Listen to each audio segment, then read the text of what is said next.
On March 14th, 1853, within the dim corridors of a parish courthouse buried somewhere along Louisiana's Mississippi River passage, a transaction took place, one so monstrous it was deliberately erased from the auction ledgers for more than a century.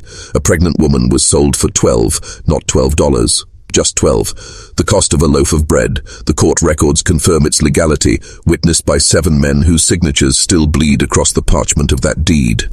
Yet the woman herself, her name, her breath, her existence, was never recorded before or after that day. She vanished into legal oblivion, as if the earth itself had conspired to bury her. Decades later, in 1897, local historians stumbled upon the forgotten receipt sealed inside a courthouse wall during renovations, folded, dust-choked, still waiting to be found. When they pried it open, they expected a relic of bureaucracy. What they found instead was something written on the back, something that made their hands tremble and their voices fall silent.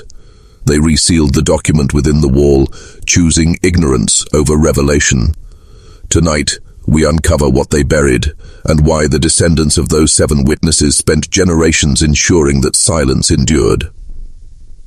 Before we walk deeper into the shadows of that Louisiana courthouse, pause and listen closely. Stories like this one, stories they tried to erase, to strangle beneath the weight of time, are what remind us that history breathes beneath the floorboards. And if you are hearing this, you are part of the excavation. Remember where you stand, because the soil of your city, your state, may hide similar ghosts. The transaction on that March morning was no accident born of confusion or chaos. It was precise, legal, deliberate. It followed the letter of Louisiana's law in the years before the Civil War tore the nation in two. St. Helena Parish, 1853. A place where Spanish moss hung so heavy from the live oaks that daylight itself struggled to touch the ground. The air was thick with the taste of river silt and the burning sweetness of sugar-cane smoke. Wealth here was not measured in land nor in harvest, but in the number of souls owned and sold. The parish lay in the fertile crescent between Baton Rouge and the Mississippi border, close enough to the river to thrive, distant enough to conceal. Greensburg, its parish seat, stood as a quiet congregation of whitewashed structures encircling the courthouse square, where business was conducted with a reverence that mimicked religion. Every Saturday, those courthouse steps transformed into an altar of commerce. Furniture, livestock, land, people, all exchanged with bureaucratic precision, their value reduced to ink, breath, and signature. The auctioneers knew their rhythm, the buyers knew their ceiling, and all who gathered beneath that sun understood the creed. What occurred on those steps was sanctified by law, protected by custom, and enforced by men who believed they were the architects of order itself. In the spring of that cursed year, 3 men ruled St. Helena Parish like an unholy trinity of power. Judge Amos Crenshaw sat at its apex, wielding authority like scripture. 62 years of age, he had spent 4 decades sculpting the law to guard property above all else. His rulings shaped the parish as rivers carve their banks, slowly, inexorably, with the illusion of inevitability. Beneath him, but equal in ambition, stood Duncan Fairholme, a plantation master whose family empire sprawled across 4,000 acres of cotton, its wealth rooted in blood. Educated in Charleston, fluent in French, he was polished in manner and pitiless in heart. His estate, Bellamont, was tended by an overseer named Silas Guthrie, a man whispered about for the kind of cruelty that kept entire fields obedient through terror alone. The third name in that trinity was Nathaniel Puit, the parish tax assessor and keeper of deeds, a younger man, 39s, whose hunger for status gnawed through any remaining conscience. He had come from Virginia, cloaked in forged letters and quiet desperation, knowing that in the storm of westward expansion, a man could manufacture his destiny if he dared to commit the sins others feared. Their paths converged on that March morning because of a woman whose very existence they had conspired to erase. Her name was Clara. She had drawn her first breath on a Virginia tobacco plantation roughly 23 years earlier. Roughly, because enslaved births were not granted the dignity of record. Sold south at 15, she had been torn from her mother and 2 younger siblings in a Richmond auction house one humid Tuesday morning. The buyer was Edmund Fairholme, Duncan's father, who would die of cholera in 1849, leaving his empire and 47 human lives to his son. Clara worked within the great house at Bellamont. She had a mind quick with numbers, a forbidden skill with letters, and a silent strength that unsettled those who owned her. Duncan Fairholme noticed her intelligence, then resented it, then sought to extinguish it. In October of 1852, Clara became pregnant. She never spoke the father's name. But those who lived on that land knew. And so did the men who signed the paper that sold her for 12. She did not have to say his name. The truth was already an open wound within the walls of Bellamont. Everyone in the main house knew. The enslaved women who worked beside her knew. Margaret Fairholme, Duncan's wife, knew. And Duncan himself, he knew with such blistering certainty that it poisoned every glance, every breath, every trembling moment he spent in Clara's presence.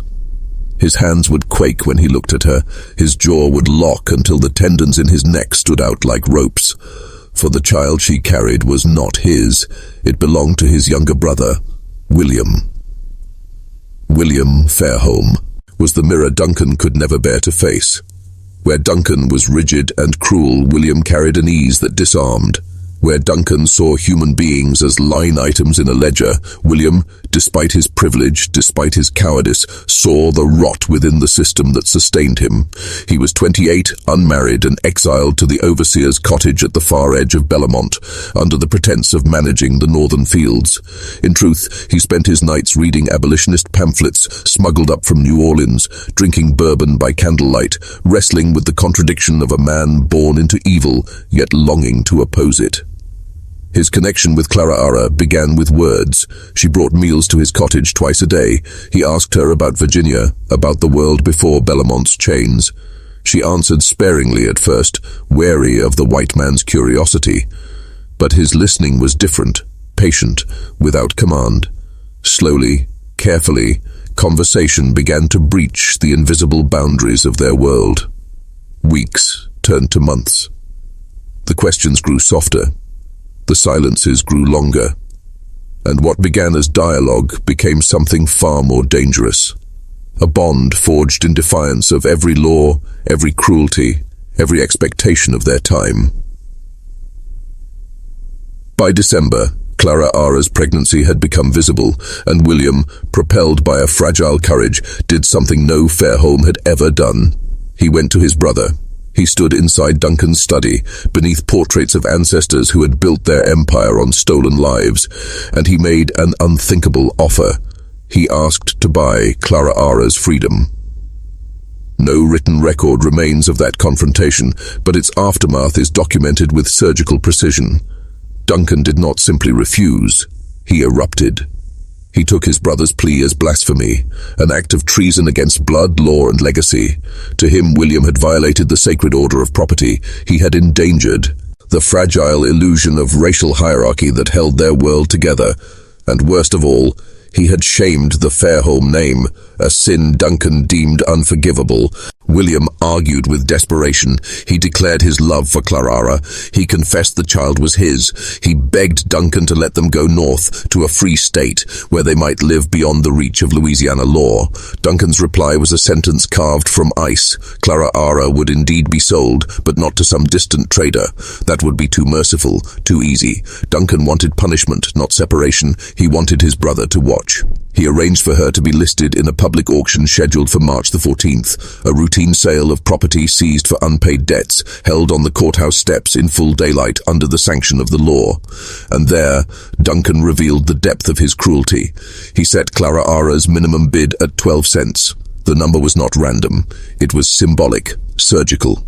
In 1853, an enslaved woman of childbearing age in Louisiana sold for between £800 and $200. By setting the price at 12 cents, Duncan achieved 3 calculated aims.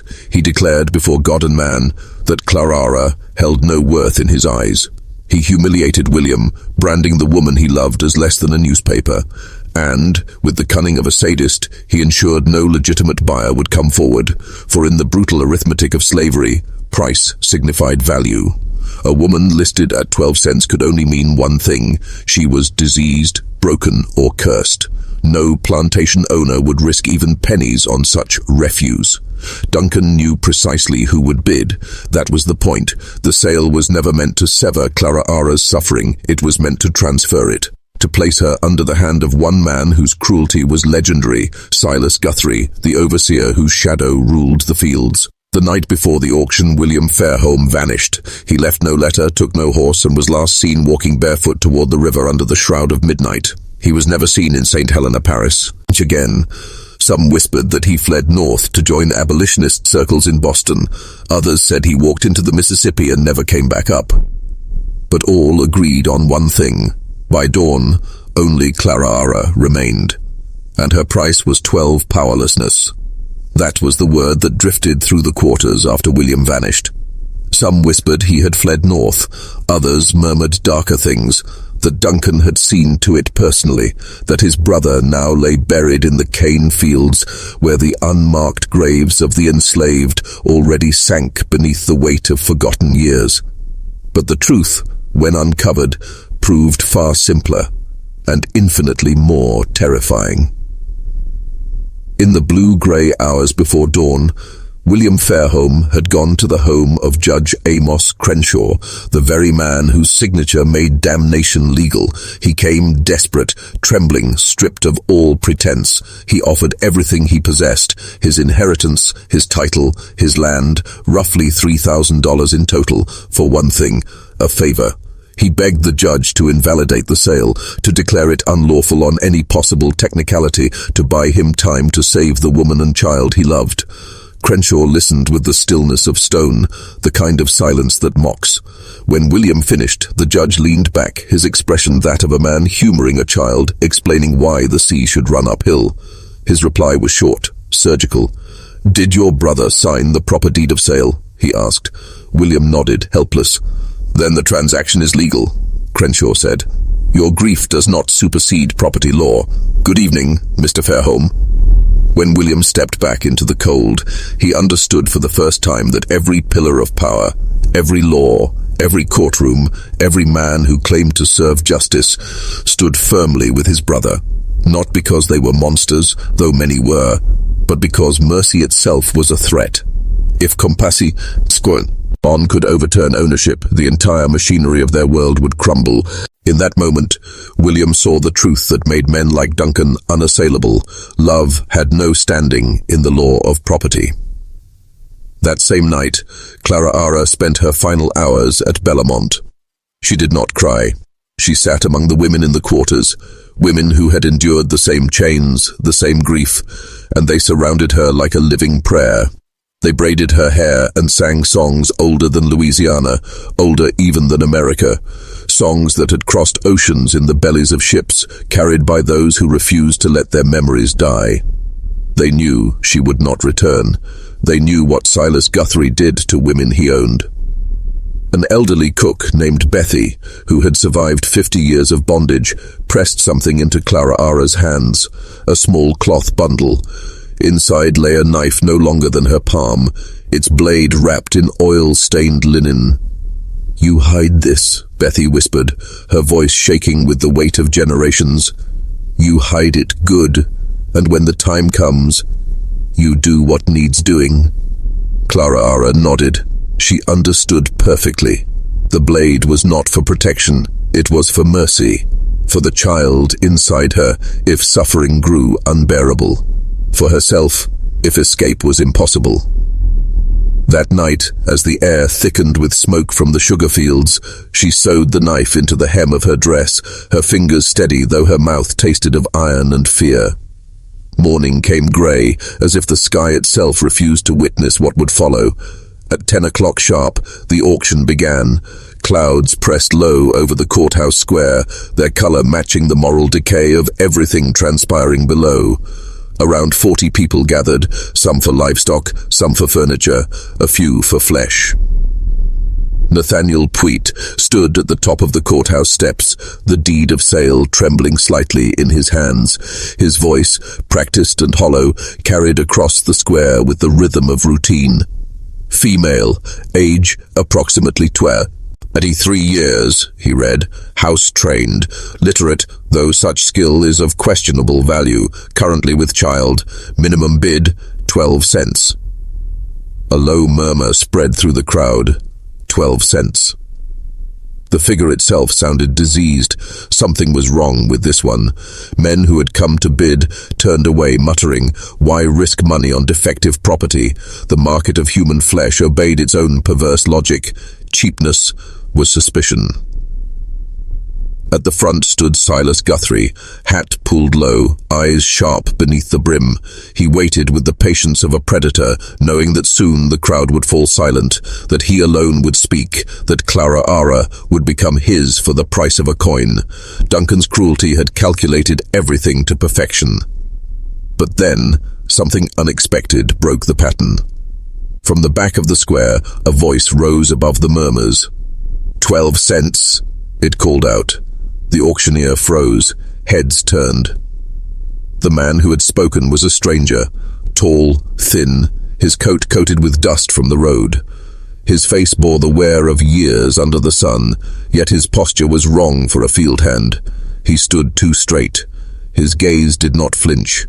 When his eyes met Puys, there was no hesitation, only intent.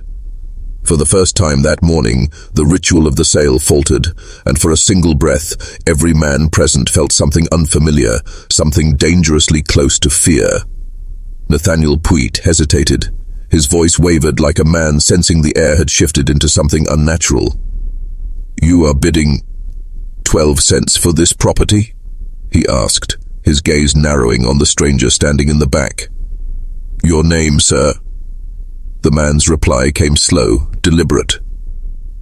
"Isaiah Mercer." A murmur rolled through the crowd.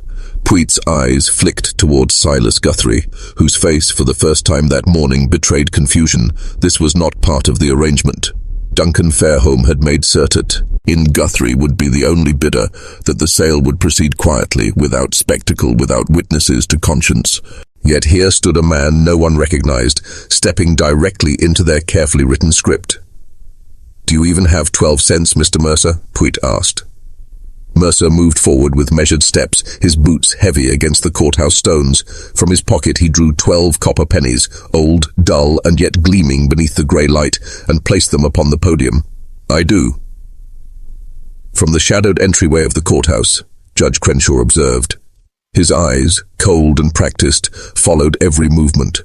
He had been present to ensure the machinery of law, Duncan's machinery, turned smoothly. But now, an unfamiliar gear had slipped into place, and the system shuddered. Puig looked helplessly toward Guthrie, the overseer's jaw clenched. His skin burned red beneath his collar. He understood. If he bid now, if he raised the price, he would expose the lie. The pretense that this was merely the sale of worthless property would vanish. Duncan had been clear.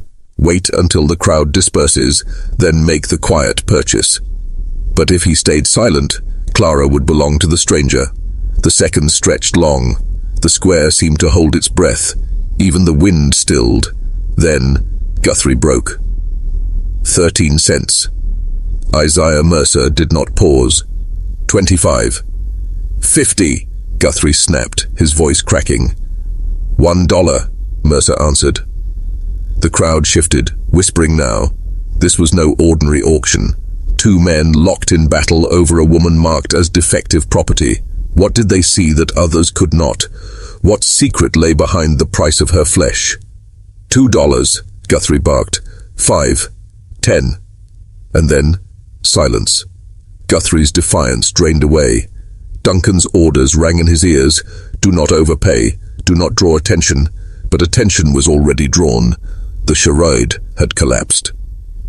$10 once, Nathaniel Puig called out, his voice thin with disbelief. $10 twice. He looked to Judge Cren. Sure. The judge gave a small, imperceptible nod. Sold to Mr. Isaiah Mercer for $10. The words hung heavy, almost sacrilegious, as if the air itself refused to carry them. Clara stood motionless beside the courthouse steps, her hands bound, her belly swollen beneath the thin fabric of her dress. She looked toward the man who had purchased her freedom or her next captivity. Mercer met her gaze. His expression did not shift, yet in his eyes glimmered something faint and electric: recognition. Minutes later, the deed was signed. $10 in tarnished coins clinked softly as Mercer laid them out one by one before Pwitt's trembling hands. Judge Crenshaw affixed his seal, the ritual complete. By law, Clara was now property once more, belonging to a man she had never seen before that morning. But the air had changed. The square no longer hummed with routine commerce. Eyes followed Mercer as he led Clara away, moving swiftly toward a wagon waiting at the edge of town. And from behind the courthouse pillars, Duncan Fairholme emerged, his face as pale as the paper that bore the transaction. Something unforeseen had entered his world, something that did not obey the rules. Inside the courthouse, behind the thin veil of glass where he had been watching the scene unfold like a man witnessing the unraveling of his own control, Duncan Fairholme finally stepped into the light. His voice sliced through the murmur of the square, sharp, commanding, accustomed to instant obedience. "Mr. Mercer." Isaiah Mercer stopped. His hand remained firm on Clara's arm. Slowly, deliberately, he turned. His expression was unreadable, neither defiance nor submission, only a quiet stillness that unsettled the air around them. "Mr. Fairholme," Mercer said evenly. "You are not from this parish," Duncan observed, eyes narrowing, his tone more interrogation than conversation. "I am not. What brings you to St. Helena?" Mercer's reply came cool and measured. "Business." Duncan took a step closer, boots grinding against the dust, studying the stranger with the meticulous suspicion of a man used to knowing everything within his domain. He could not place him, his bearing was too composed, his eyes too steady for a drifter. The auction had been designed to be predictable, controlled, a simple humiliation wrapped in legality, and yet here was this man, stepping into the plan like a ghost into a locked room. "What sort of business?"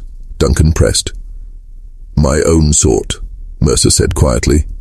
His voice did not rise, yet it carried weight, an authority that did not need to announce itself. The transaction was legal. The judge witnessed it. "Unless," he paused, "you have some objection to the sale." It was not a question. It was a challenge cloaked in civility. Duncan recognized it at once. If he objected, he would have to explain why. And what could he possibly say? That he had devalued Clara deliberately, turning her into a living symbol of disgrace? That he had conspired with his overseer to buy her in secret for purposes he dared not speak aloud? Duncan's jaw tightened. "No objection," he said finally, each word measured, venom tucked neatly beneath his calm. "Though I am curious, Mr. Mercer, what do you intend to do with property purchased at such a price?" Mercer's eyes did not waver. "That," he said, "is my business. Good day, Mr. Fairholme." He turned, guiding Clara toward the waiting wagon. She followed, her mind a whirl of disbelief and dread. None of it made sense. This stranger had challenged Silas Guthrie in full view of the parish, had paid $10 for a woman priced as refuse, and in the moment their eyes met, she had seen something there that froze her blood. He knew her, not her name, not her condition, her. The wagon was plain, a farmer's cart draped in a canvas cover. Mercer helped her climb in, his touch impersonal but careful, as T.O., who mindful not to wound what the world already had. Then he mounted the driver's bench, took the reins, and with a quiet flick of his wrist, the horse began to pull. They rode in silence through Greensburg's narrow lanes, past shuttered storefronts and church doors, past whitewashed fences and the watching eyes of those who whispered the Fairholme name. Beyond the town, the land grew wild again, the neat furrows of sugar and cotton giving way to the tall, whispering pines that marked the edge of nowhere.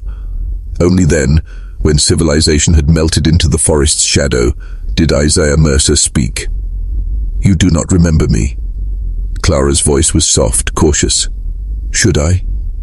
He did not look at her. His hands stayed steady on the reins. "Richmond, August of 1845. You were 15 years old." The world seemed to narrow. I was there, he continued. The day you were sold. Clara felt her chest tighten. You were at the auction, she whispered. I was, Mercer said, his tone as flat and factual as a ledger line. I worked for a man named Ephraim Dalton, a trader. I drove his wagons. I kept his books. I watched you and your family stand on that block. His voice grew quieter. I watched your mother scream when they separated you. I watched Edmund Fairholme pay $700 and lead you away. The reins creaked. The horses' hooves struck the road like a metronome, counting the silence between them. And in that silence, the past, buried, chained, and blood-soaked, rose again to breathe. Then came the silence between them, the kind that carries judgment heavier than words. You are no different than the rest of them, Clara said at last, her voice sharpened by years of humiliation. I was no different, Mercer replied, his tone low, weighted with the honesty of confession. I am no longer that man. From the folds of his coat, he withdrew a paper, creased, yellowed, and trembling slightly in his hand. Without taking his eyes from the road ahead, he extended it backward to her. Read it. Clara unfolded the document with fingers that could barely steady themselves. The ink had faded, but the words were unmistakable. It was a deed of manumission, a document that, if filed and signed, would transform property into personhood. The name written there was hers, no surname, only Clara. Her age, her height, even the faint scar on her left forearm from the burn she'd carried since childhood, all accounted for. Below it, an empty space waited for a signature. Isaiah Mercer's. I don't understand, she whispered. 8 years ago, Mercer began, voice measured, deliberate. I watched your family torn apart on an auction block. I told myself I was just doing a job, that I didn't make the system, that I was only one gear in its machinery. His words came slow, each one heavier than the one before. Then, one night in New Orleans, I watched Ephraim Dalton beat a man to death. Over $5. He did it slowly. And I realized every cog, every hand, every silence makes the machine work. He maneuvered the wagon around a fallen branch. The sound of the wheel grinding over dirt seemed to punctuate his confession. So I left. I went north. I found people who were trying to dismantle what I had helped build. He paused, his breath catching briefly before continuing. 3 months ago, a man came to one of our meetings in Cincinnati. His name was William Fairholme. He spoke of a woman in Louisiana, pregnant, enslaved, who was to be sold to a man known for his cruelty. He gave us a date, a place. He asked if someone could help. Clara's hand instinctively moved to her stomach. William sent you. He paid me, Mercer said softly, not to buy you, to bring you north, to a safe house in Illinois, a place where you and your child could live free. The paper trembled in her lap. Freedom. The word itself felt unreal, dangerous even, like a dream forbidden too long to trust. Where is William now? Mercer's silence filled the space before his words arrived, each one edged in sorrow. He died 2 weeks ago. Fever, they said.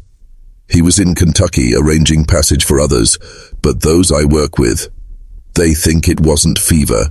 They think someone from Louisiana found him.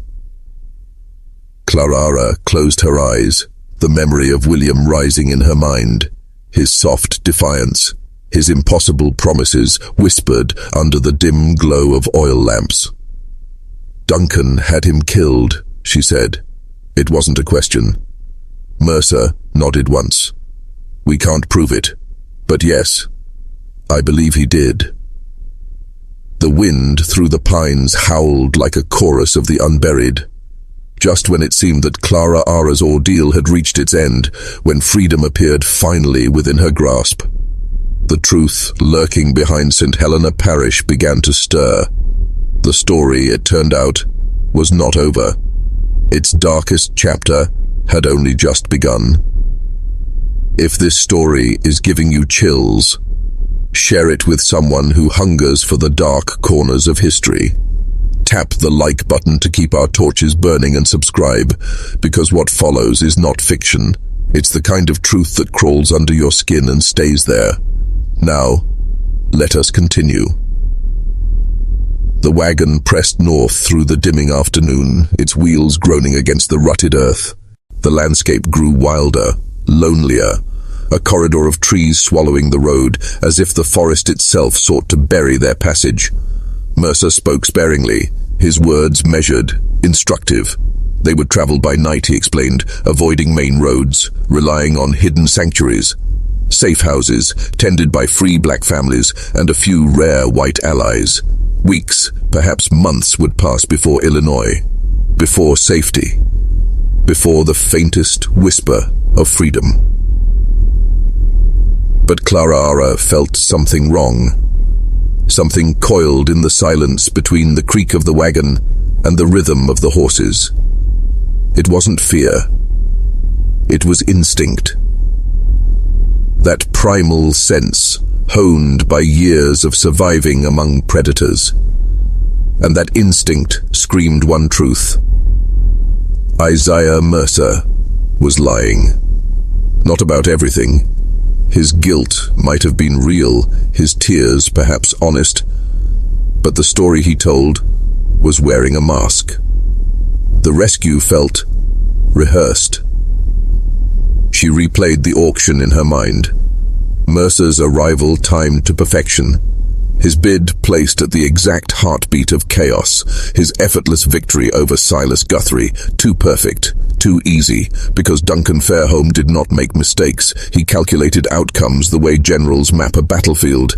If he had wanted her sold to Guthrie, she would already belong to him, which meant he wanted something else. A cold dread spread through her veins. This was not a rescue. It was an arrangement. A performance. This was a hunt.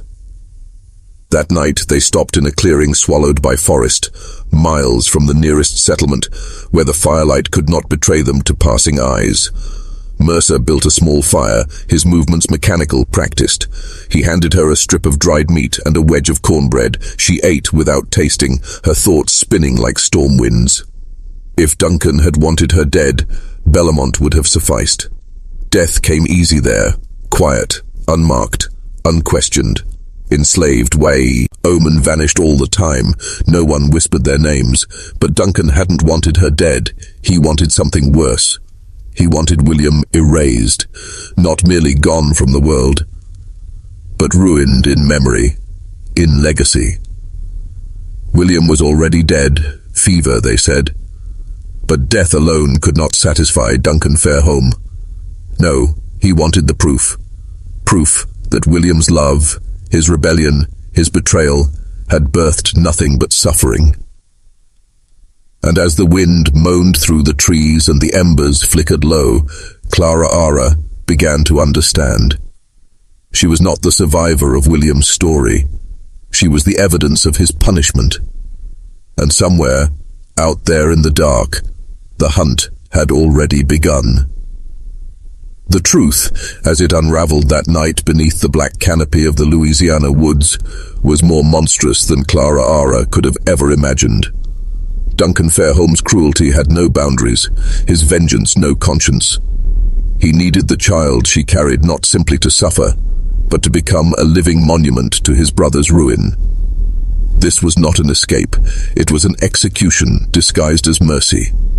Every mile of this journey, every shadow on the road, every whispered promise of safety was part of a theater carefully staged by a man who viewed pain as poetry. The freedom William had purchased for her was the very bait that would damn them both. Somewhere along this path, she realized, men would appear, slave catchers, hired hands, hunters in the dark who would claim she was a runaway. They would call her deed of sale a forgery, a trick of a desperate abolitionist. She would be dragged back to Duncan Fairholme, broken but alive, her capture wrapped in the illusion of legality. And when it was over, the story would be rewritten. Clara Ara's pain would be William's fault.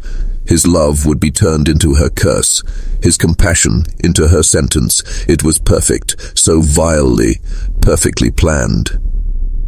That night, by the flickering light of a small fire, Clara Ara waited.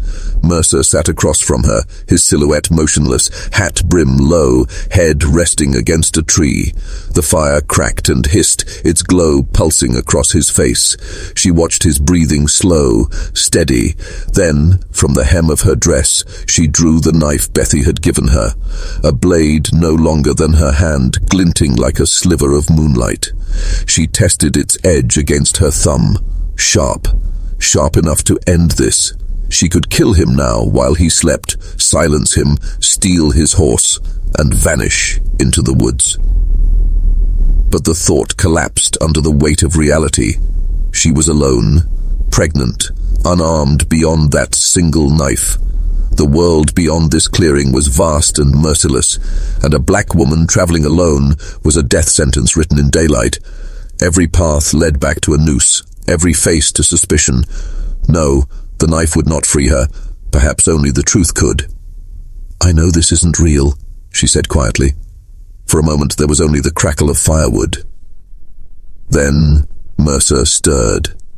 Slowly, he pushed his hat back, his eyes reflecting the flames. "Explain." "Duncan planned this," she said. "He wanted me to run. He wanted me to fail. You're part of that plan." His face remained unreadable. "Why would I agree to that?" "Money," Clara said. "Or safety.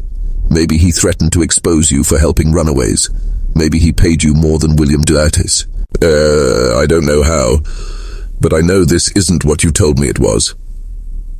The fire popped, sparks dancing up into the dark canopy. An owl cried somewhere beyond the trees. Then at last, Mercer spoke. His voice was calm, too calm. "You're smarter than William gave you credit for." Clara's grip on the knife tightened. "So I'm right." "Partially." He leaned forward, elbows on his knees, his face half lit, half shadow. "Yes," he said. "Duncan knows. He planned for this escape to fail. But you're wrong about why I'm helping him." "Then why?" she demanded. Mercer's answer was slow, deliberate, almost weary. "Because if I didn't, someone else would. And that someone else would deliver you straight into the hands of men who would hurt you in ways I won't describe. Duncan gave me a choice. Lead you north and let his men intercept us in a way that leaves you alive, or refuse, and watch him send men who would make you wish you had never been born." His words fell like stones into the silence that followed. The fire sputtered, then steadied again, and in that fragile glow, Clara Ara understood. There were no good men left in this story. Only survivors, bargaining with evil in a world that had long forgotten what mercy meant. Clara Ara laughed, a sound sharp and bitter as snapped wire, because the world had taught her laughter instead of trust. "So you chose the merciful betrayal," she spat. "I chose to give you a chance," Mercer answered, flat and steady. "What chance?" she demanded. "You just said we will be intercepted." "We will be," he admitted. "Tomorrow afternoon, approximately 20 miles north of here. 4 men will wait on the road. They will carry papers declaring you a fugitive. They will have authorization from Judge Crenshaw to return you to Belmont, and by law they'll be within their rights." Her face drained of color. "Then I have no chance." "You have exactly 1 chance," Mercer said. He plunged a hand into his saddlebag and produced a small leather pouch, which he tossed across the dying fire into Clara Ara's lap. She opened it with fingers that trembled. Inside lay folded bills, the weight of coin and paper real and shocking. $150, Mercer said, and a letter of introduction to a family in Natchez. Free people of color who can hide you. He did not pause. "Not north. North is where Duncan expects you to run. Go south, to New Orleans, then by ship to Mexico. Longer, more dangerous, but possible." Clara stared at the money, then at the folded letter. "Why would you do this?" she asked, voice small. Because I meant what I said, Mercer replied. I am not the man I was in Richmond, and because William Fairholme, flawed as he was, tried to do something decent, I won't let Duncan turn that decency into a weapon. You're still going to betray me. You're still going to let Duncan's men intercept us. Her words were an accusation and a prayer. They will intercept someone, Mercer corrected quietly. It does not have to be you. He rose and walked to the back of the wagon, returning with a bundle of women's clothing, a dress like Clara's but larger, a shawl, a bonnet. He laid them out with the tenderness of a man setting a stage. There is a settlement 8 miles south, he said. Small, mostly free black families and poor whites. A woman there, Ruth Chambers. She is about your height, your complexion. She is dying of consumption, perhaps weeks left. I spoke with her yesterday. I paid her family $50 to help us. Clara's eyes narrowed, confusion and horror colliding. I do not understand. Tomorrow morning, Mercer instructed, you take this money and these clothes, walk south to the settlement, tell the Chambers family Isa here sent you. They will hide you until the men hunting you pass through. Then they will help you get to Natchez. Follow the letter's instructions from there. His voice hardened, practical, terrible. And Ruth Chambers will take your place in this wagon. She will die, Clara said, each word a stone. Ruth will die. She is dying already, Mercer said, almost gently. Her family needs money to bury her, to feed her children. This way, her death buys them what they need. This is insane, Clara whispered, the forest closing in around them as if to listen. This is your only chance, Mercer said flatly, his voice low and unyielding as the firelight carved sharp shadows across his face. Duncan has men watching every road north. He has money. He has the law. And worse, he has the illusion of righteousness. You cannot fight him head on. You can only vanish so completely that even his power cannot reach you. Clara's eyes dropped to the knife glinting faintly in her hand, its blade trembling like a heartbeat in the fire's reflection. Then to the pouch of money. Then to Mercer himself, half bathed in darkness, half burned by light. If I do this, she said slowly, if I run, Duncan will know. He'll know you helped me. He'll come after you. He'll try, Mercer replied, almost casually, like a man who had already made peace with the hunt. But I am not easy prey. I've spent years learning how to vanish, and there are those who owe me favors, men who can erase a trail faster than Duncan can buy one. Clara's voice cracked. Why? She asked.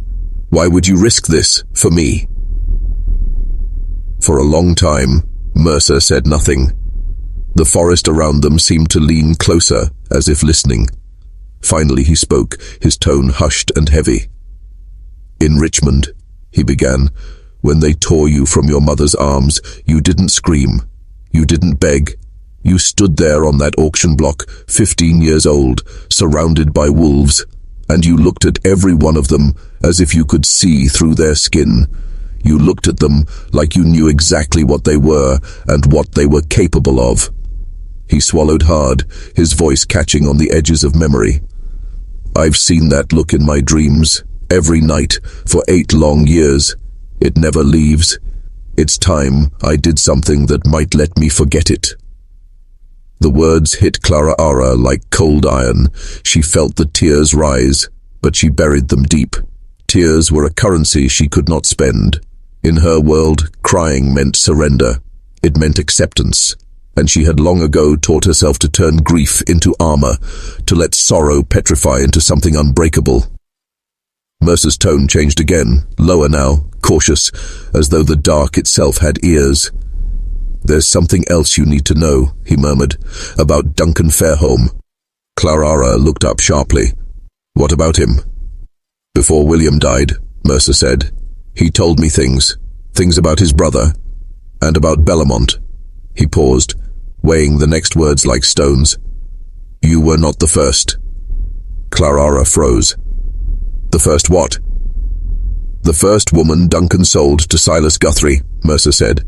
There were 3 others before you, 5 years, all of them young house servants, all of them taken quietly, one by one.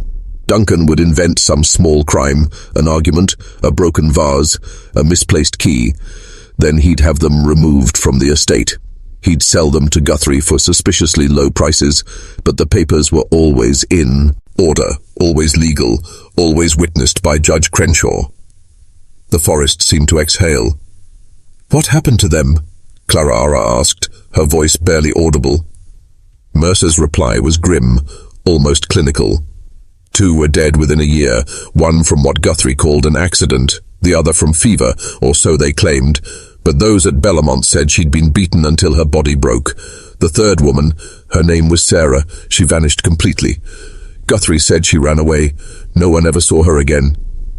Clara felt the air leave her lungs. She thought of Bethy, the old cook who'd pressed the knife into her palm that night, eyes burning with unspoken warnings. Bethy would have known. She would have watched those girls disappear, one after another. She would have known exactly what kind of fate awaited Clara once Guthrie's name was written beside hers. "Why?" Clara whispered, though some part of her already knew. Mercer stared into the fire, his eyes hard and hollow. "Because he could," he said finally.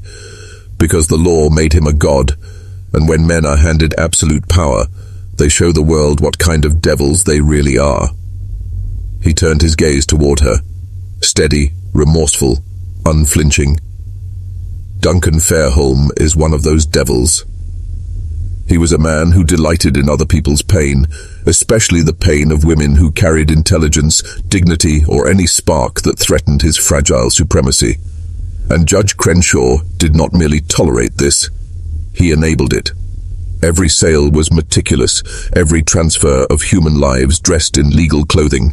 The judge never paused to ask why these women fetched such paltry sums, never probed the pattern. He signed, stamped, and collected his fees like a clerk of fate.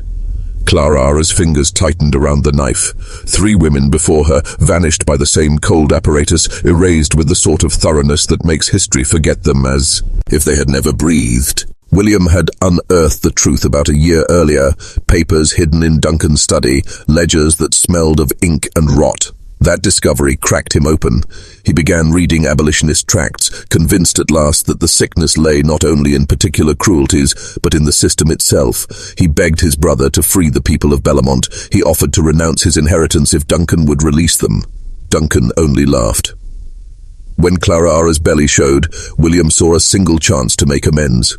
He wired his last savings to abolitionists in Cincinnati, cobbled together an escape plan, and paid men to move her out.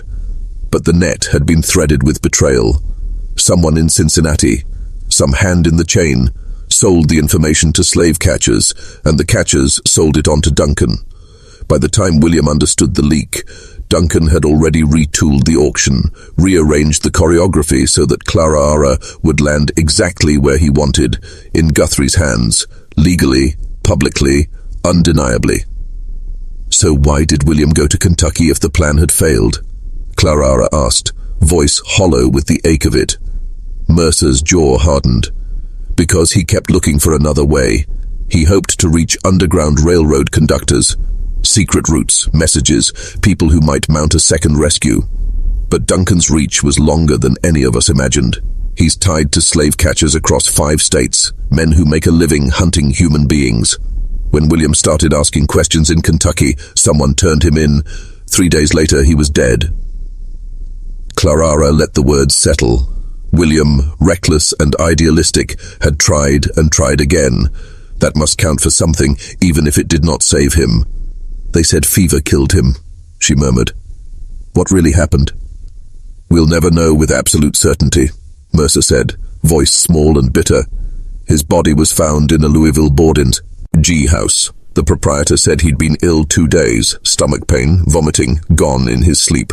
But an abolitionist who viewed the corpse later said William's fingernails were blue, his lips oddly darkened, classic signs of poisoning, not fever. The possibility hung in the air like a reek. Duncan had either poisoned his brother himself or hired someone to do it. In either case, William became a problem that needed removal, and Duncan was surgical at eliminating problems while keeping his own hands clean. Clara pictured a man so ravenous for control he would dispose of his kin as casually as a broken tool, and a society that blessed such acts as orderly governance. If he could make William's death look natural, she said slowly, feeling the chill of logic, then he could do the same to you. Do you understand that?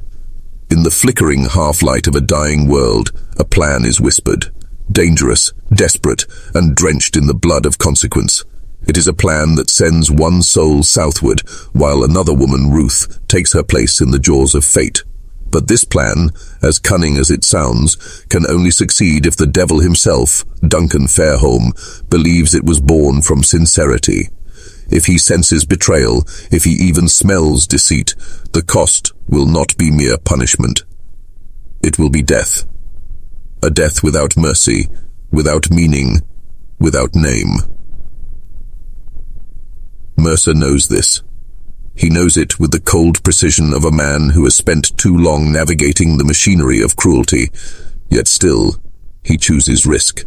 When asked why, he looks not with fear, but with the haunted calm of one who has stared too long into his own cowardice. Because, his voice trembles, I am tired of being the man who looks away. Those words hang in the air like a confession carved into stone. He is done hiding behind orders, done pretending that obedience is innocence. Every man who claims he is just doing his job, every man who prioritizes his own survival over another's suffering, becomes a gear in the system that devours them all. He knows he cannot destroy the beast of slavery alone, but perhaps, just once, he can wound it. Perhaps he can save one life, one flicker of humanity in the darkness. And maybe, just maybe, that act will matter. Clara listens, her breath shallow, realizing that this man's reasoning, this fragile, beautiful defiance, is the same madness that once moved William. The same idealism that had buried dreamers, martyrs, and fools. Yet deep down, she knows, only such madness ever changed the world. And so, Clara decides.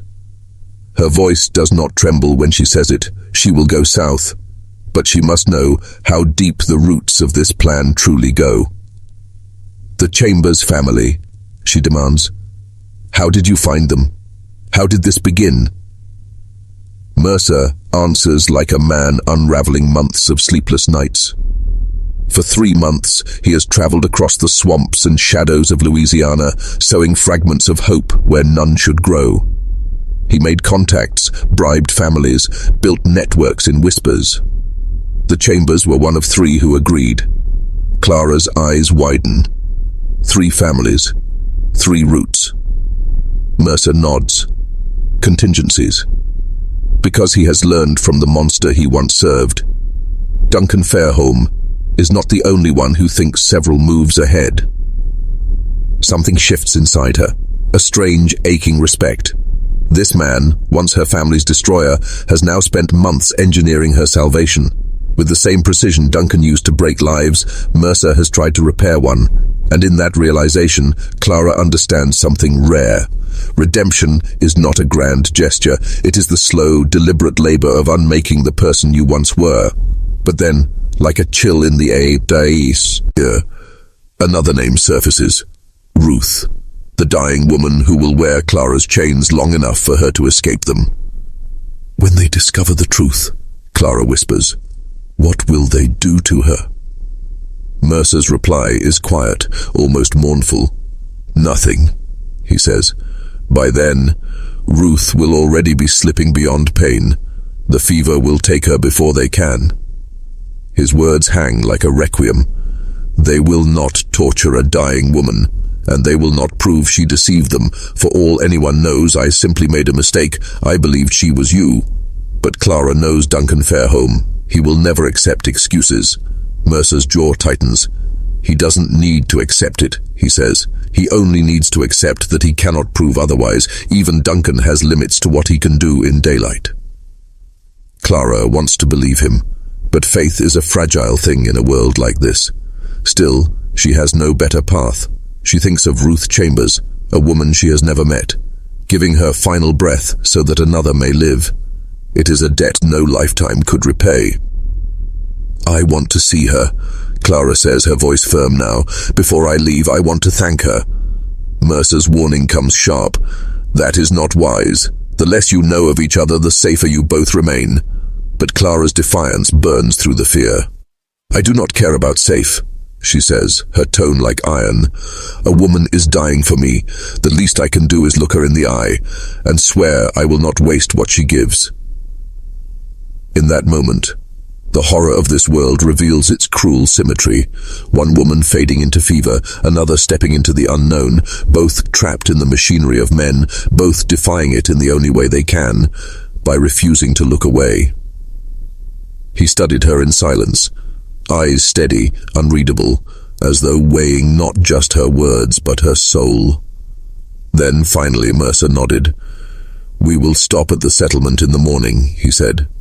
"You will have £50. 15 minutes, no more." When dawn broke, they arrived at the Chambers settlement, a place that barely existed, a cluster of weathered cabins circling a common well. No name, no mark on any official map. 30 souls at most, free black families mostly, and a few poor white settlers too beaten down by life to care about color or class.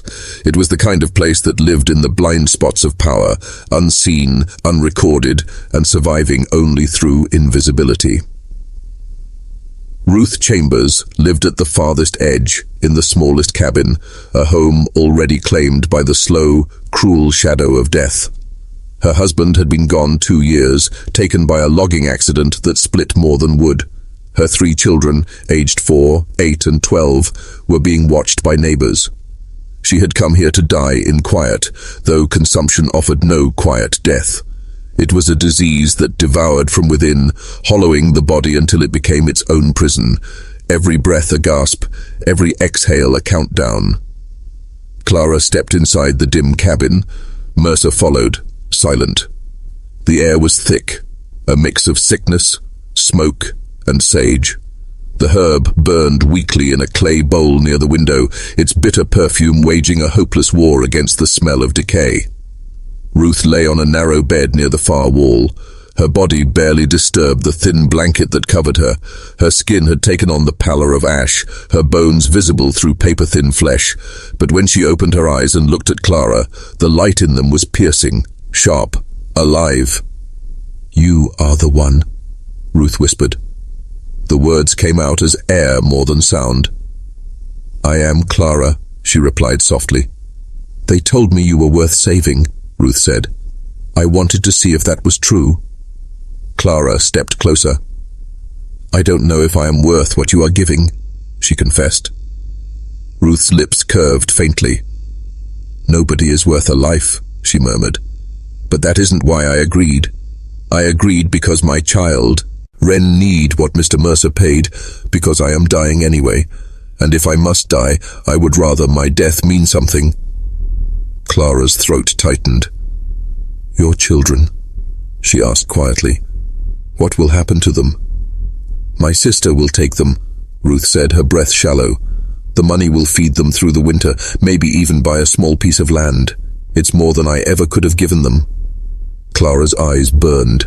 She knelt beside the bed, took Ruth's fragile hand in hers, light as a bird's wing, bones like glass beneath her fingers. "I will remember you," Clara said. "I will tell my child about you, about what you did. Your name will not be forgotten." Ruth's smile was faint but steady. "Names don't matter much where I'm going," she said. "But if remembering helps you live, then remember. Just promise me you'll live. Make sure that baby lives. Don't let me trade my death for nothing." "I will live," Clara whispered, voice trembling with the weight of her vow. "Whatever it takes." "Good," Ruth breathed. Her eyes fluttered closed, her lips still faintly curved. "Now go. Mr. Mercer will tell you what to do next. And do not look back." The last words hung in the still air, not a warning, but a command from one dying soul to another still fighting to live, a benediction whispered by the doomed to the living. Looking back only makes the leaving harder. Clara squeezed Ruth's hand one last time, a hand already halfway to the world beyond, and then rose to her feet. Her shadow stretched across the cabin floor as she turned toward the door, but before she could take her first step, Ruth's frail voice broke the silence. "One more thing." Clara turned. Ruth's eyes, dull moments ago, now glimmered with something sharper, a final defiance that flickered like firelight inside a dying lantern. "When they take me tomorrow," Ruth said, her words slow, deliberate, heavy. "When Unconfair men realize I am not you, they will be angry, they will curse, they will threaten, but they will not hurt me." Clara's voice was a whisper. "How can you be sure?" Ruth's thin lips curved into the faintest smile. "Because I will already be dead." The air in the cabin seemed to vanish. The room, already close with sickness, turned suffocating. Clara froze. "What do you mean?" Mercer stepped forward, his face carved from shadow. "Ruth and I discussed this," he said quietly. "The timing has to be exact. If she dies during the interception, before Duncan's men can question her, then they lose everything. They can't prove deception. They can't punish anyone. All they can do is admit they failed."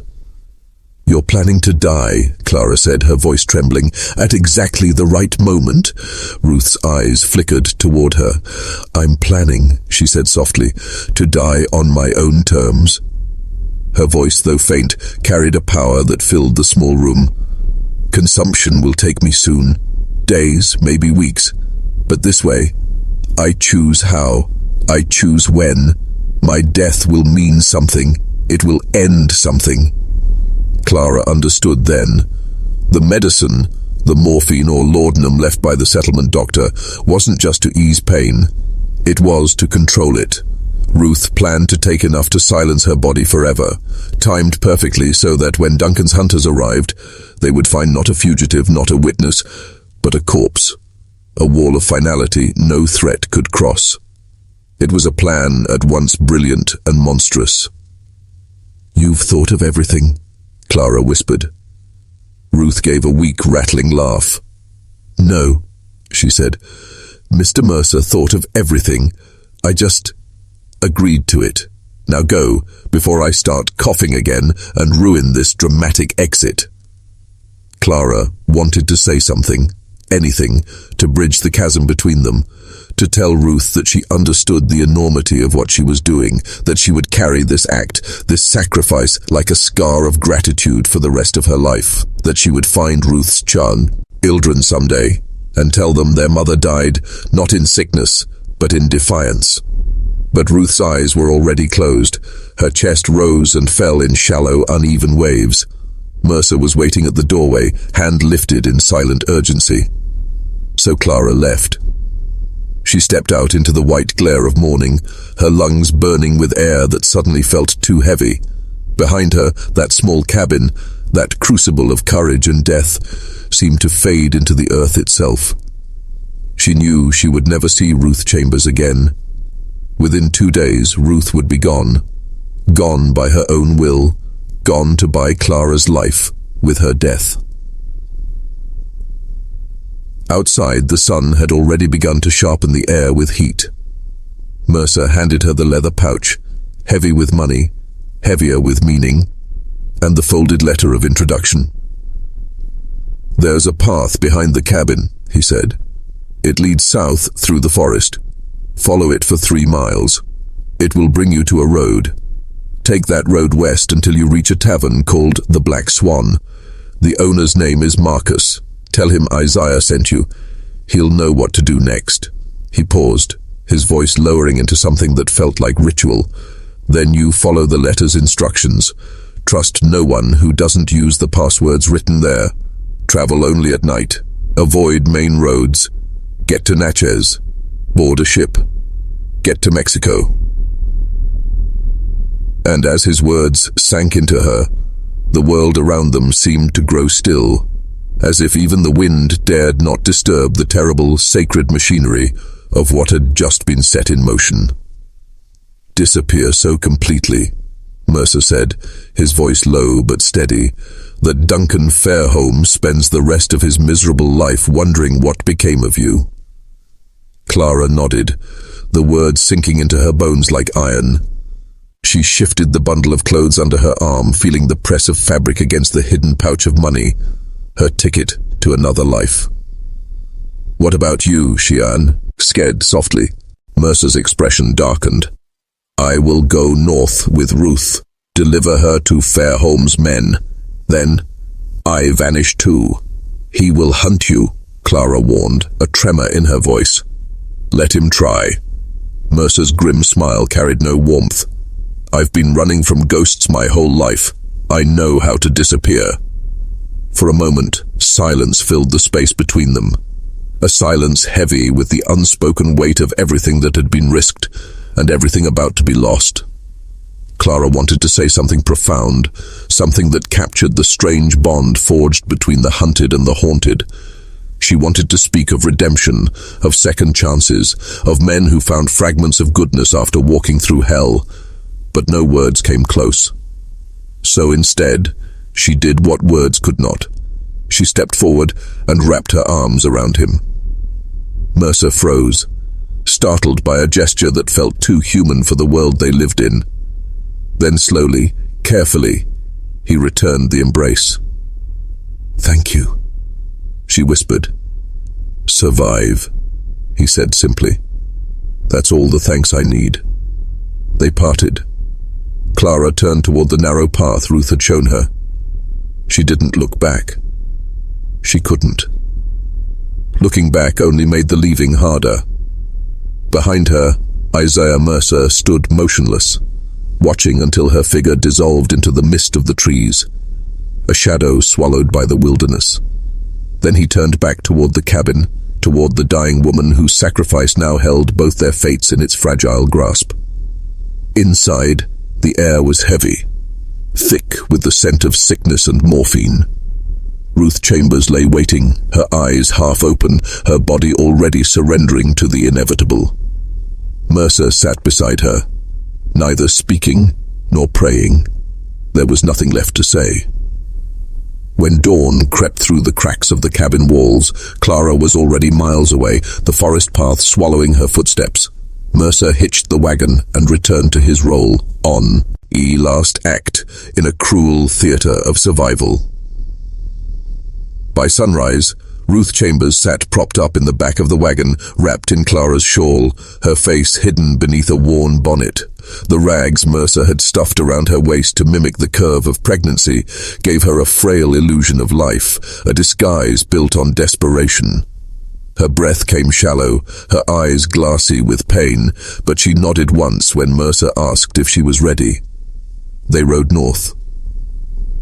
The road stretched empty at first, quiet except for the wheels grinding against dust and the rhythmic creak of the wagon. Ruth swayed with each jolt, her body trembling, the sound of her breathing like wind through paper. She had not spoken in days. Consumption had stripped her voice to a rasp, but her silence spoke volumes. Every rise of her chest was an act of defiance. It was near 2 in the afternoon when they appeared. 4 men on horseback emerged from the haze ahead, silhouettes that resolved into hard faces and hard rifles. They moved with the lazy arrogance of men who knew they were untouchable, the kind of men who wore cruelty like a badge of honor. The leader rode forward, his boots spattered with mud, a folded set of papers in his hand. His name was Porter, Duncan Fairholme's bloodhound. "Isaiah Mercer," he called out. His tone carried authority sharpened by familiarity with violence. "We have a warrant for the return of fugitive property. A Negro woman named Clara absconded from Bellamont Plantation. We've reason to believe she's in your possession." Mercer's hands stayed steady on the reins. "I purchased that woman lawfully," he replied. "I have the deed of sale." Porter smirked, the kind of smile that meant the law had already chosen its side. That deed was obtained under false pretenses. Judge Crenshaw's voided it, the woman's to be returned to her rightful owner.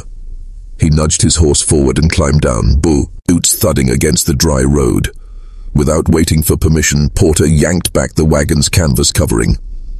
Ruth Chambers turned her head toward him, her face pale as candle wax beneath the bonnet. Her eyes glimmered not with fear, but with fever, and with the strange calm of someone who had already seen the edge of death and stepped close enough to whisper to it. "This her?" Porter asked. One of the others rode closer, leaning from his saddle to peer into the wagon. "Hard to tell with the bonnet," he said. "Make her stand up." And in that moment, with dust curling in the afternoon light, with the air trembling in the breath before a lie, time itself seemed to pause, as if even the sun was holding its breath to see whether the living could outwit the grave.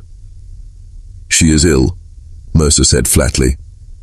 "I didn't ask," Porter snapped. "Make her stand."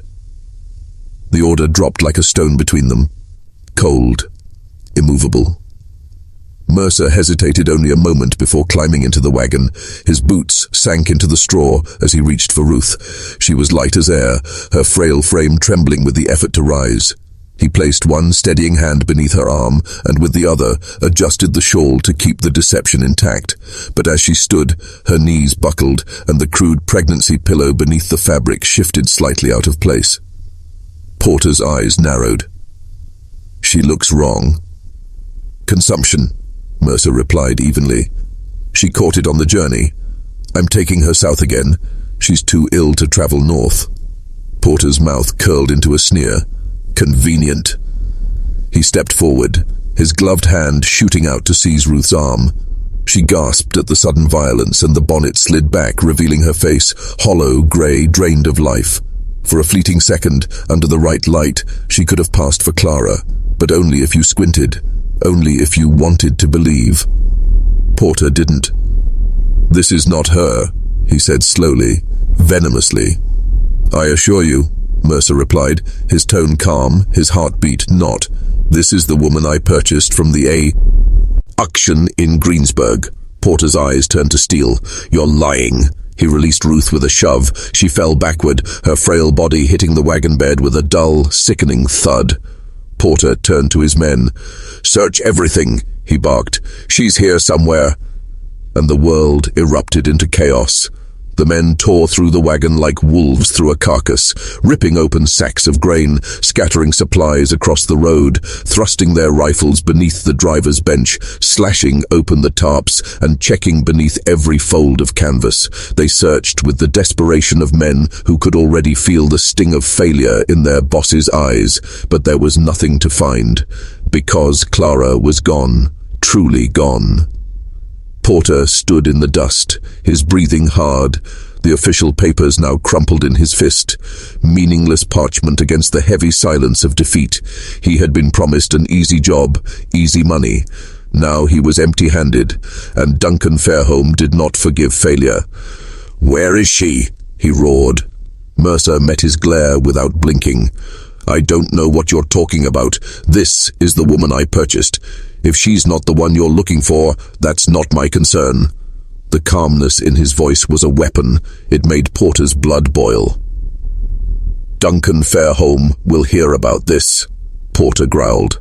"I hope he does," Mercer shot back, his tone sharp as broken glass.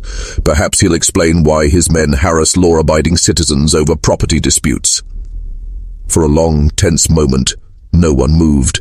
It was a stalemate, the kind that could only end in blood or retreat. Porter knew he'd been outplayed, but the law was not on his side. If he killed Mercer, he'd have to explain to Judge Crenshaw why an innocent man had been executed on a roadside. And if he took Ruth, this frail, dying woman gasping for air, he'd have to justify why he'd seized a corpse in place of a fugitive. Still, the doubt gnawed at him. One of the riders, James Ridley, a former slave catcher whose eyes had seen more human misery than most men could bear, studied Ruth closely. He had dragged hundreds from swamps, from cabins, from the edge of freedom, and every instinct in him said something was off. "We need to question her," Ridley said, his voice low, eyes locked on Ruth. Porter moved closer, crouching beside the wagon where she lay crumpled. Her chest heaved in shallow spasms. Her eyes fluttered open, glazed but aware. "Where is Clara?" Porter demanded. "What did you do with her?" Ruth's lips trembled. It took her several seconds to form words, and when she finally did, her voice was barely a breath. "Gone," she whispered. Porter leaned closer. "What did you say?" Her gaze found him then, sharp for a flicker, steady despite the shadow of death creeping over her, and she smiled. It was not a gentle smile. It was defiant, terrible, radiant. The kind of smile that belongs to someone who has already crossed into another world and no longer fears this one. "Gone," she said again. "Beyond your reach. Beyond Duncan Fairholme's reach." Her voice cracked, but the meaning landed like thunder. "She is free." Porter's eyes darkened. "Where?" he snarled. Ruth's breath rattled once more in her throat. Her lips parted as if she might answer. Then she looked past him, past the road, the guns, the men, into some place far beyond. "I'll never tell you," she whispered. And in that moment, every man present felt it. The chilling weight of a truth they could not unmake. That the dying woman before them had already won. Ruth's smile widened, slow, ghastly, defiant. Blood now shimmered on her teeth, turning her final grin into something both terrible and holy. "You can beat me," she rasped, her voice low but cutting through the still air like a blade. "You can torture me, but I'll be dead long before you get any answers. I made sure of that." Porter froze. The realization struck him like a hammer blow to the chest. She had sunned herself. This frail, fevered woman had outplayed them all, had prepared for this moment, had planned her death not as surrender, but as strategy. Her body was collapsing, but her will had become a weapon sharpened against Duncan Fairholme himself. "You stupid woman," Porter muttered, but the fire had drained from his voice. There was no command left in him now, only disbelief. "You think this helps anyone? Duncan will find her eventually. He always does." Ruth's eyes flickered with something that might have been laughter, or prophecy.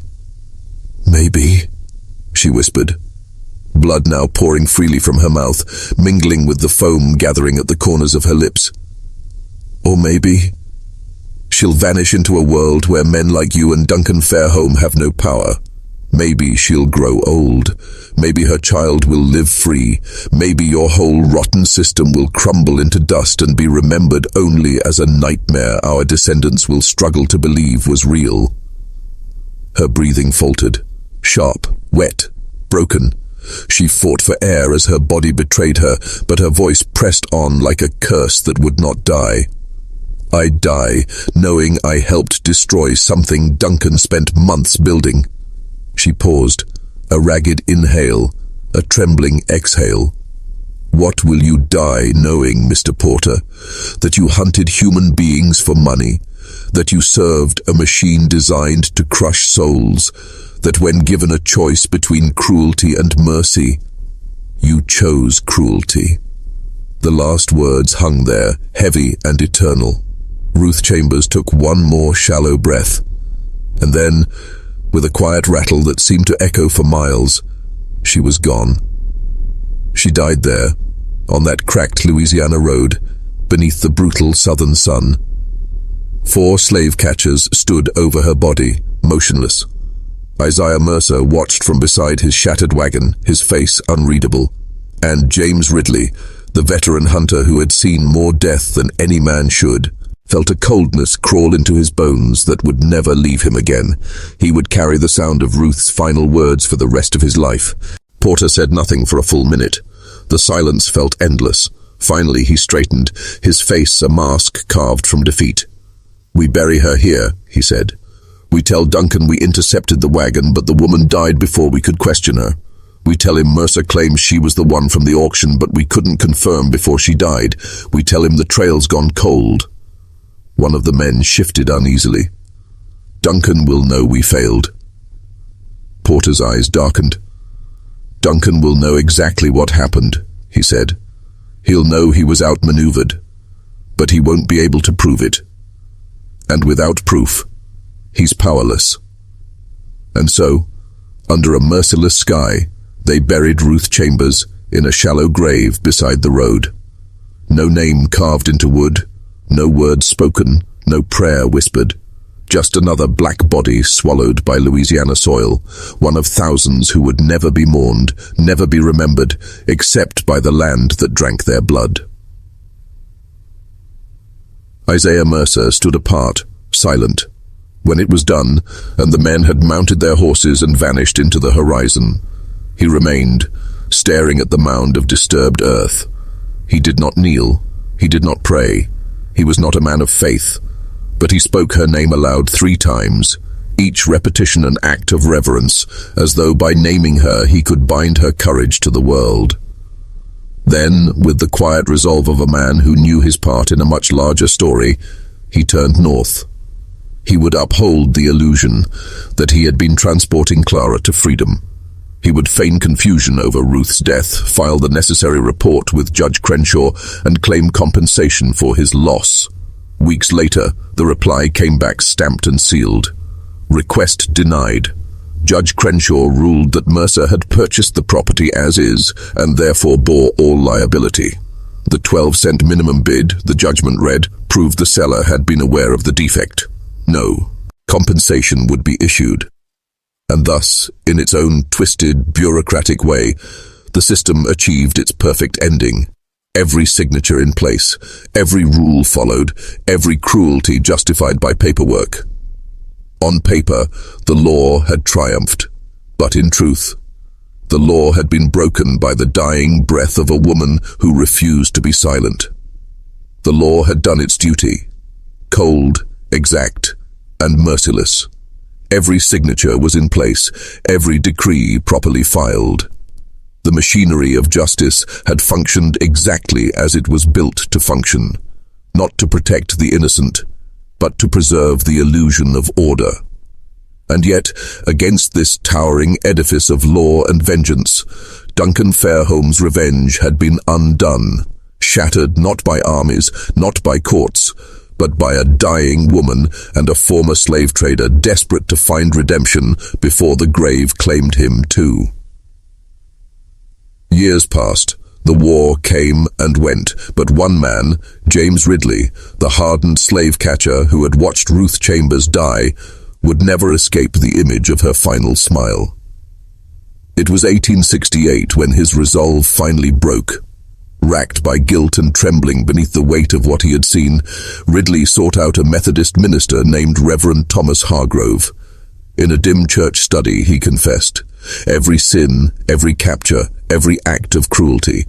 But one story stood above the rest, clawing its way out of his memory like a ghost demanding to be heard.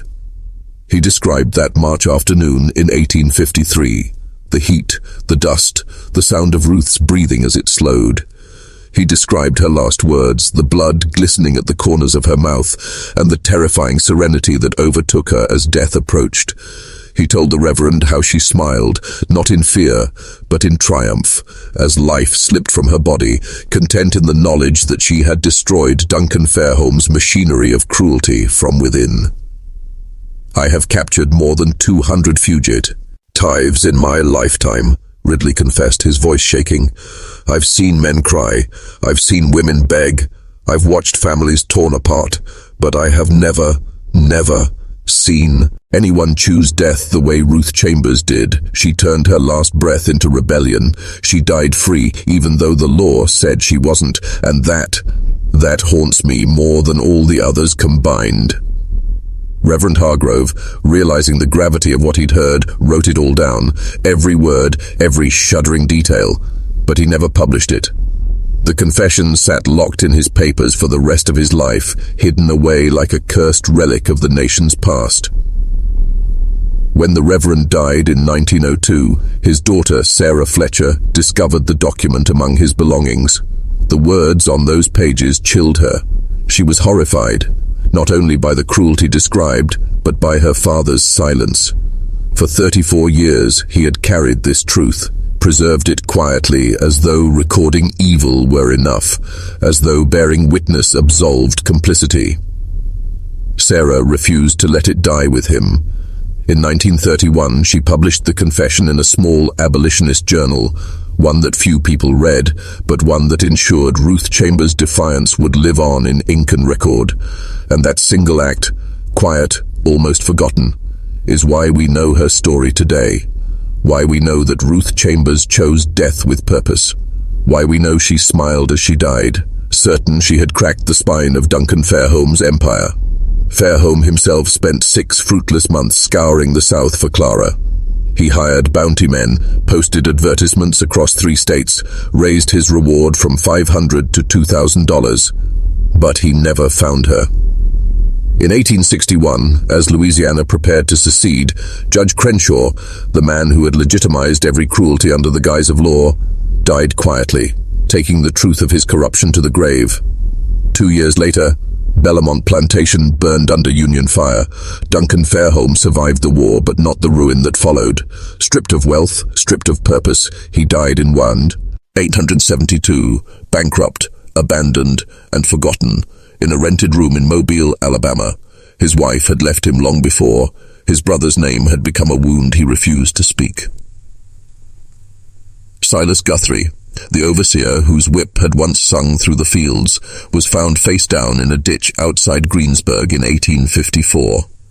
The report listed his death as accidental drowning, though the water was barely 6 inches deep. No investigation was opened. Nathaniel Puit, the parish recorder who had signed every fraudulent document, fled Louisiana in 1863 ahead of advancing Union troops. He vanished without a trace, another ghost swallowed by the wreckage of history. Then, decades later, during courthouse renovations in 1897, a sealed compartment in the wall revealed a forgotten piece of paper, the bill of sale for Clara's purchase. But there was more.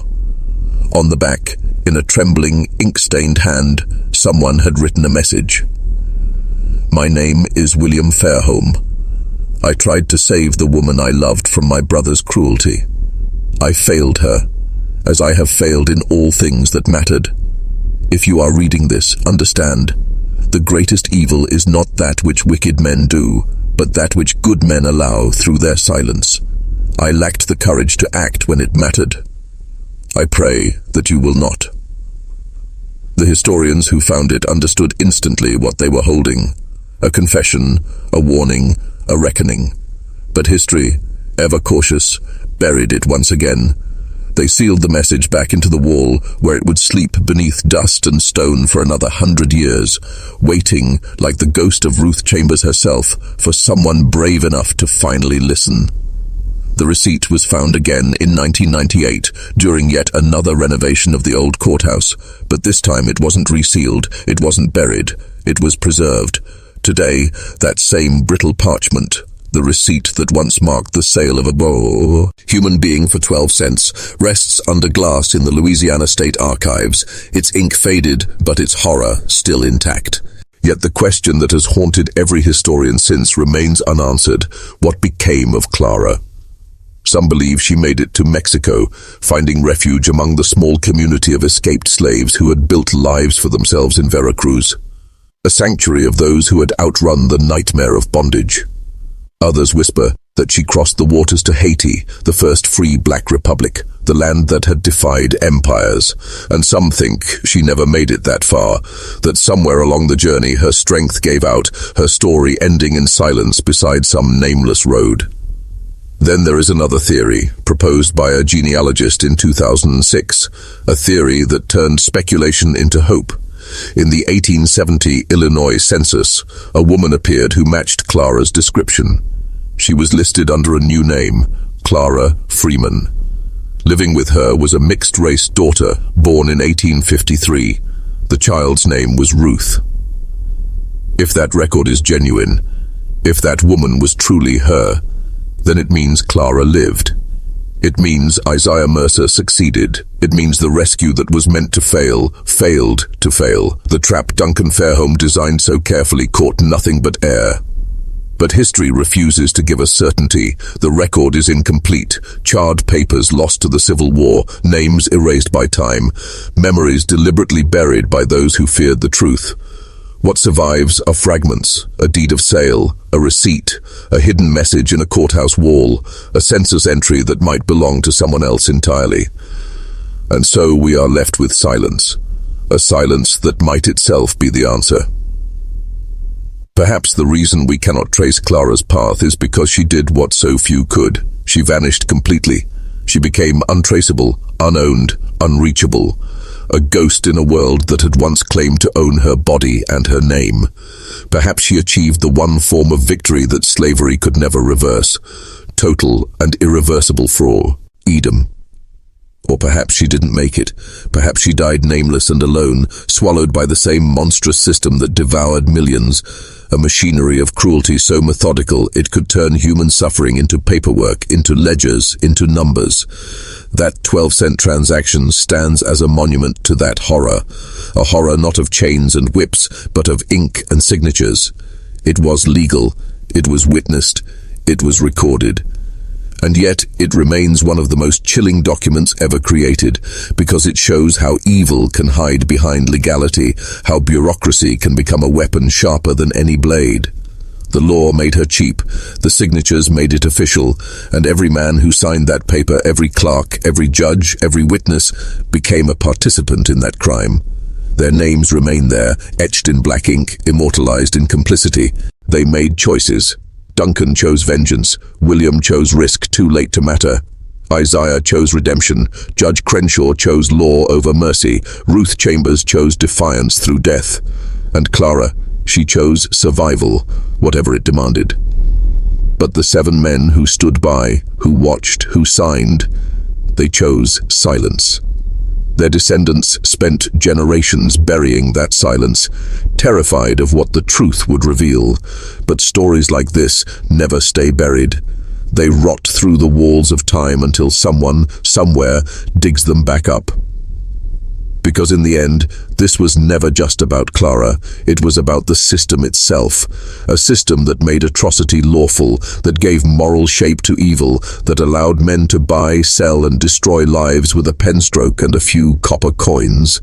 The most horrifying weapon ever forged was not iron or fire. It was the law itself, the law that sold a pregnant woman for 12 cents, the law that called her property, the law that said this was justice. Not because she was worthless, but because someone wanted to prove that worth itself could be taken at will by those who held power. So what do you think? Did Clara make it? Did she reach freedom? Or did Duncan's vengeance stretch beyond death to claim her anyway? Tell us what you believe in the comments below. And if you want more true horror stories buried in history, subscribe, share, and stay with us. Because some ghosts, like Clara's, never stop demanding to be remembered.